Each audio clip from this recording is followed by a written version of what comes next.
In today's video, I'm going to teach you how to create a product on Shopify. Let's start from your Shopify dashboard. Once you're logged into your store, you'll land on the main admin home screen. This is your control center where you manage everything. But for now, we're just going to focus on setting up a new product. On the left-hand side, look for the menu and click on Products. This takes you to a page that lists all of the products in your store. If you're just getting started, this might be empty, and that's completely fine. At the top right of this page, click on Add Product. This opens up the product creation screen where you'll be filling in all the key details. At the top of this page, you'll see a field called Title.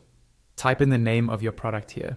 Try to make it clear and specific so customers know exactly what they're looking at. Just below the title, there's a larger box for your description.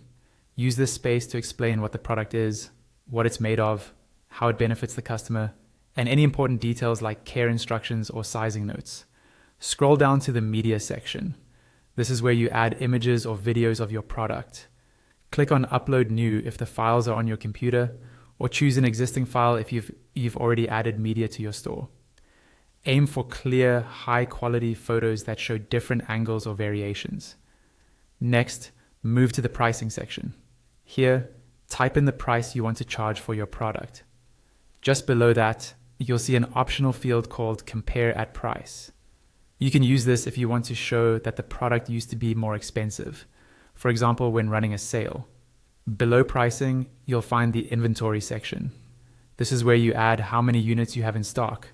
Keeping this accurate helps prevent overselling and lets Shopify track your remaining quantity.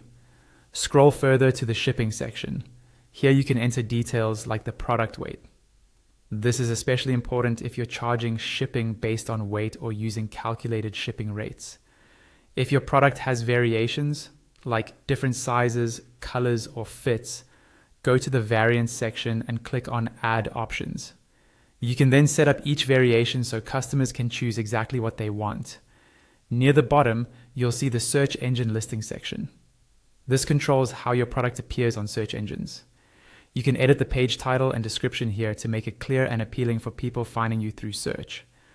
Once everything looks good, scroll back up or down to find the Save button, click Save, and your new product is created and ready to go.